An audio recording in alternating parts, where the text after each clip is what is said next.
Bonjour à tous, nous allons terminer cette belle semaine en ce jour du 20 janvier,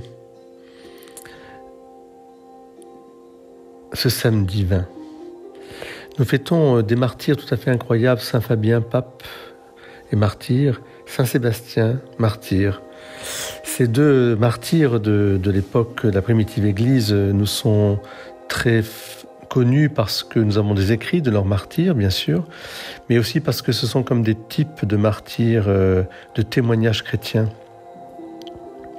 Oui, ils ont donné leur vie pour le Christ, pour être fidèles à la parole du Christ, la bonne nouvelle du salut telle que nous la donne chaque jour, en ce moment, Marc, dans son évangile.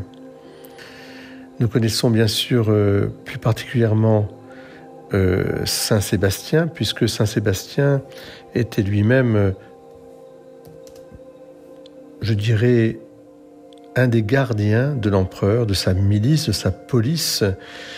C'était une troupe d'élite au service de l'empereur. Un homme bon, un homme qui s'est converti au christianisme et qui a mis, je dirais, toute sa force au service, bien sûr, de l'empereur, mais aussi sans renier jamais sa foi. Alors c'est très important parce que ça veut bien dire que, au contraire, les chrétiens, être chrétien, c'est je dirais mettre l'évangile, la bonne nouvelle, l'amour de Dieu du prochain, là où nous sommes. Et il n'y a pas de métier où l'évangile ne puisse pas rentrer. Quant à Saint Sébastien, relié à Rome dès le IIIe siècle, Saint Fabien, c'était un simple laïc qui fut élu pape en 236. Il le sera pendant 14 ans. On doit au pape Fabien la répartition de la ville éternelle en 7 secteurs confiés chacun à un diacre comme représentant du pape. Fabien aussi s'est occupé très tôt de l'aménagement des cimetières de Rome et du culte des martyrs. Fabien signifie en latin faber, artisan. Il mourut martyr en 250 sous l'empereur d'Eudès.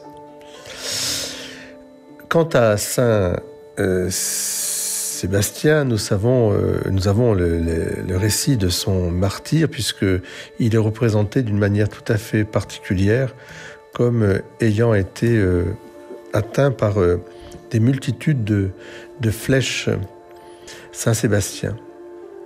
Oui, pourquoi ? Parce que il a donné sa vie jusqu'au bout.